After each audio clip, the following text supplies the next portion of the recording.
नमस्कार, मैं अंजलि मिश्रा। स्वागत है आप सभी का द न्यूज में। आपको बता दें कि वर्ल्ड बैंक ने मोदी सरकार की जमकर तारीफ की है और कहा है कि भारत ने केवल 6 सालों में वो कर दिखाया जो करने में कम से कम 47 साल लगते हैं। जी हाँ, बिल्कुल सही सुना आपने।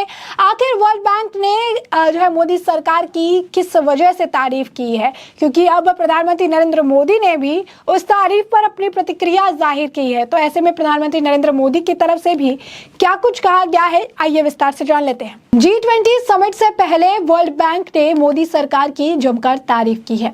वर्ल्ड बैंक ने अपनी रिपोर्ट में कहा कि भारत ने केवल 6 वर्षों में वित्तीय समावेशन लक्ष्य हासिल कर लिया है, जो काबिले तारीफ है। अगर यह सामान्य रूप से चलता तो इसमें कम से कम 47 साल लग जाते। रिपोर्ट में आगे कहा गया कि भारत ने यह उपलब्धि अपने डिजिटल पब्लिक इंफ्रास्ट्रक्चर की बदौलत हासिल की है। वर्ल्ड बैंक की रिपोर्ट को अपने एक्स अकाउंट पर साझा करते हुए प्रधानमंत्री नरेंद्र मोदी ने लिखा, यह हमारी सरकार की मजबूत पेमेंट इंफ्रास्ट्रक्चर, हमारे लोगों की मजबूत इच्छा शक्ति का परिणाम है। मैं अपनी जनता को इस उपलब्धि के लिए बधाई देता हूँ। उन्होंने आगे कहा कि हमारे तेज विकास और इनोवेशन को प्रतिबिंबित करता है।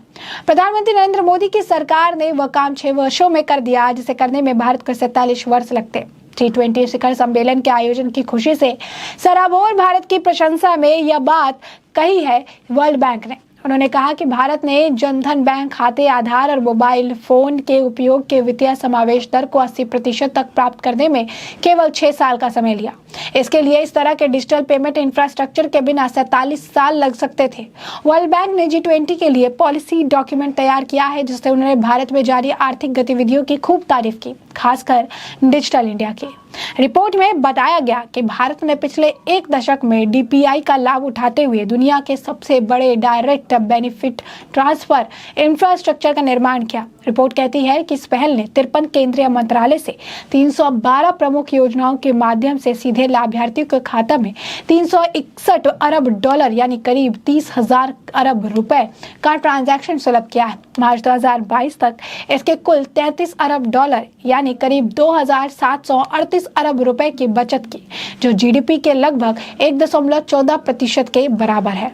विश्व बैंक की रिपोर्ट में कहा गया कि भारत ने डिजिटल ID, अंतर संचारी भुगतान, डिजिटल क्रेडेंशियल्स, लेजर और खाता एकत्रीकरण जैसे व्यवस्थाओं को मिलाकर डिजिटल पेमेंट का शानदार इंफ्रास्ट्रक्चर खड़ा किया है। रिपोर्ट में कहा गया कि इसने 6 साल में 80% का जबरदस्त फाइनेंशियल एक्सक्लूसिव रेट हासिल किया है। यह एक ऐसी उपलब्धि है जिसे DPI की पहल के बिना हासिल करने में लगभग 5 दशक लगता। वर्ल्ड बैंक की रिपोर्ट कहती है, उद्योगों के अनुमान के अनुसार भारत में बैंकों के ग्राहकों को जोड़ने की लागत DPI के उपयोग से $23 से घटकर 0.1 हो गई है। भारत के स्टैक ने KYC प्रक्रियाओं को डिजिटल और सरल बना दिया है, जिससे लागत कम हो गई है। KYC का उपयोग करने वाले बैंकों ने अनुपालन की लागत को 0.12 से घटाकर $0.6 कर दिया है। वर्ल्ड बैंक की रिपोर्ट की कुछ अहम बातें हैं जो भी जान लीजिए। तो भारत के डिजिटल पब्लिक इंफ्रास्ट्रक्चर यानी DPI दृष्टिकोण की सराहना करते हुए वर्ल्ड बैंक ने अपनी रिपोर्ट में कहा है कि भारत ने केवल 6 वर्षों में वह हासिल कर लिया है। जनधन आधार मोबाइल यानी JAM ट्रेनिंग। वर्ल्ड बैंक ने अपनी रिपोर्ट में कहा कि JAM ट्रेनिंग के चलते वित्तीय समावेश की दर 2008 से 25% से बढ़कर पिछले 6 वर्षों में 80% से अधिक हो गई है। DPI की बदौलत 47 सालों का काम वक्त ऐसे लगता है। प्रधानमंत्री जनधन खाता योजना की संख्या मार्च 2015 में 14.72 करोड़ के 3 अधिक बढ़कर जून 2022 तक 46.2 करोड़ हो गई है। इनमें 56% यानी 26 करोड़ से अधिक खाते महिलाओं के हैं। जनधन प्लस कार्यक्रम जो है कब आम आय वाली महिलाओं को बचत करने के लिए प्रोत्साहित करती है, जिसके परिणाम स्वरूप 1.2 करोड़ महिला इस योजना से जुड़ी हुई है।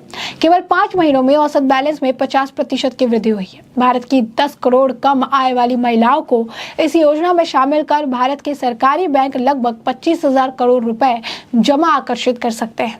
UPI से लेन देन रिकॉर्ड पर है। UPI से अकेले मई 2023 में लगभग 14.49 ट्रिलियन रुपए मूल्य 9.41 बिलियन से अधिक लेन देन किए गए।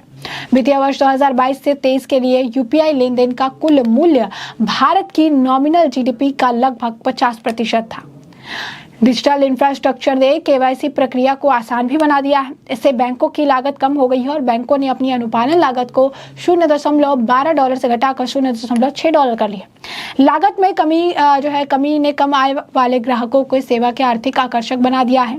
यूपीआई से देश के बाहर भी पेमेंट हो सकती है और ऐसे में सुविधा भी इसकी शुरू हो गई है। भारत और सिंगापुर के बीच यूपीआई पे नाउ इंटरलिंकिंग शुरू हो चुका है।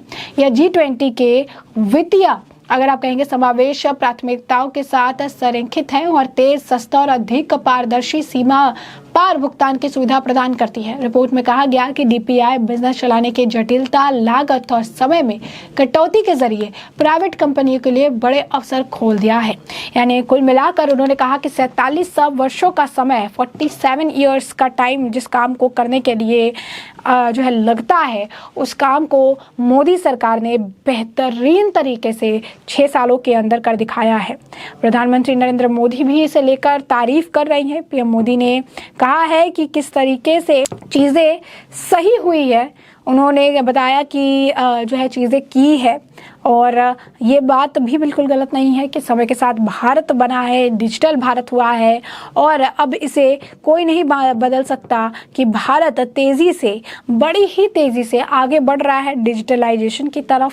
और इसका एक अगर आप देखेंगे एग्जाम्पल कि खुद वर्ल्ड बैंक भी इसकी तारीफ कर रहा है। सिर्फ यही नहीं, बीजेपी के नेता उन्होंने भी आप कह सकते हैं कि इस पर अपनी प्रतिक्रिया जाहिर की। उन्होंने बताया कि कैसे ये एक बड़ा मोमेंट है जहां पर इतनी अच्छी एक तारीफ सुनने के लिए मिल रही है। बीजेपी के नेता मजिंदर सिंह सिरसा द्वारा वो पेपर की जो कटिंग है उसे उन्होंने साझा किया, जहां पर लिखा हुआ है कि भारत ने 6 सालों में वो काम कर दिखाया जिसे करने के लिए 47 सालों का समय लगता है।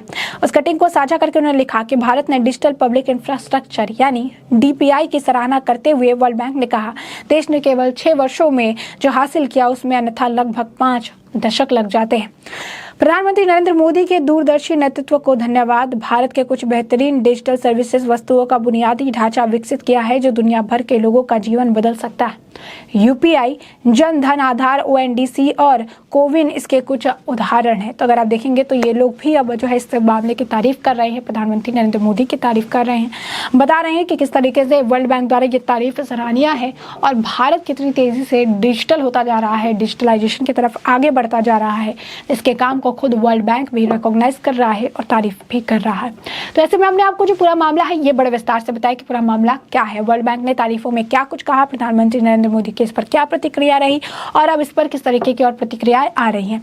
ऐसे में अब इस पूरे मामले पर आपकी भी जो राय हो हमें कमेंट सेक्शन में कमेंट करके जरूर साझा करिएगा। धन्यवाद।